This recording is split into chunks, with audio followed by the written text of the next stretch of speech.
Have you ever thought about your life in days?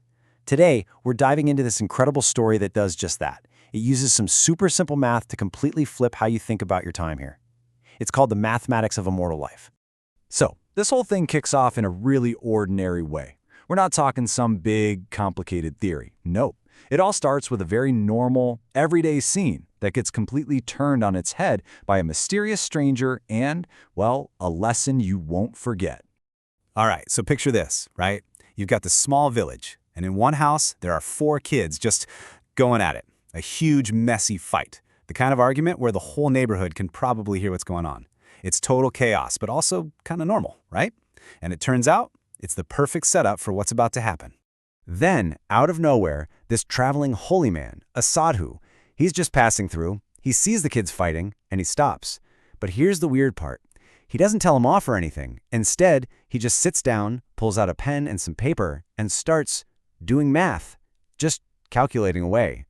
Eventually the fight kind of peters out, and the kids get curious. I mean, who wouldn't be? So they go up to him and ask, "Hey, what are you doing?"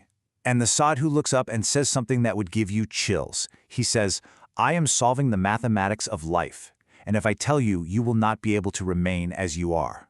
Whoa. I mean, after a warning like that, of course you have to know, right? And that's when the sadhu begins his lesson. He calls it the mathematics of life.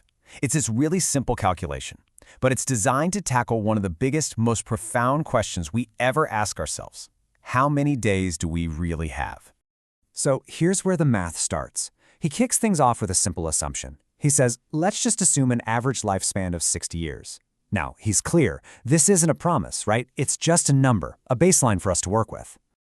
Okay, so what does 60 years actually look like when you break it down into days? Well, it's this number, 21,915. That's even counting the leap years. And at first glance, that sounds like a ton of time, doesn't it?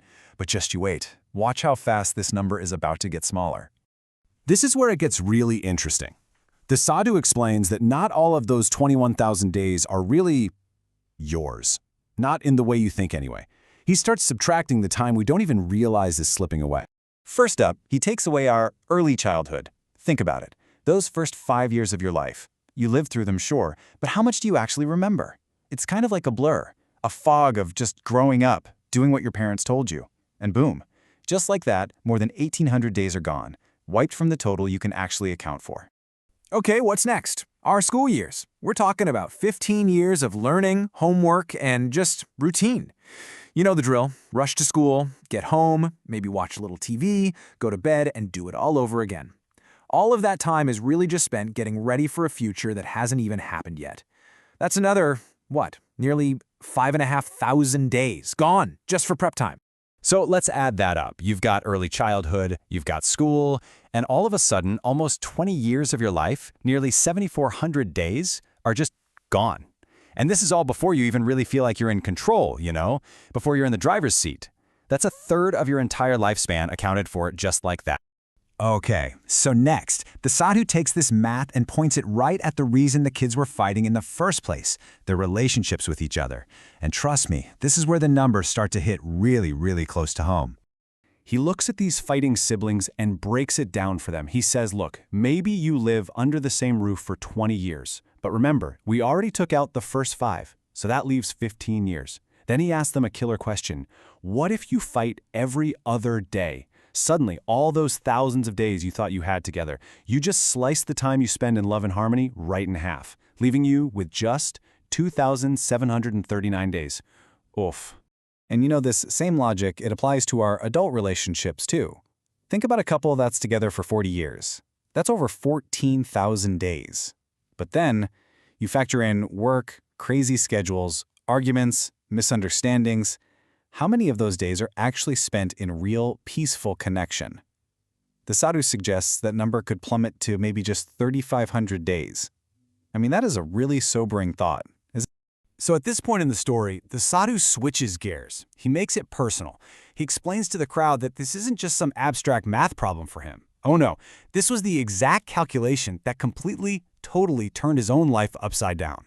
He tells them, when I turned 40, I did this exact same math on myself. He took that assumed 60-year lifespan, and he asked himself that terrifyingly simple question. Okay, how many days do I actually have left?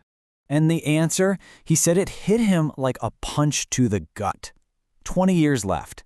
Just 7,305 days. Can you imagine that? Seeing your entire future boiled down to a number that small, he said it filled him with absolute panic because suddenly his time was finite. It was a number you could actually count down. And the thing is, he had all these dreams, right? He wanted to travel the world, write his story, read all these books, connect with nature, the whole deal. But then he did the math again. If he could only dedicate 1 day out of every 3 to those passions, his 7,000 days suddenly shrank to just over 2,400 effective days. And it just wasn't enough. That realization, right there, was the moment he decided to leave everything behind and start this journey. So now his whole mission is to share this math with anyone who will listen, so that we can avoid getting to the end of our lives with a heart just full of regrets. And his message is so simple. Use the days you have. Really use them. Love people. Help others. Forgive and ask for forgiveness. Make someone happy.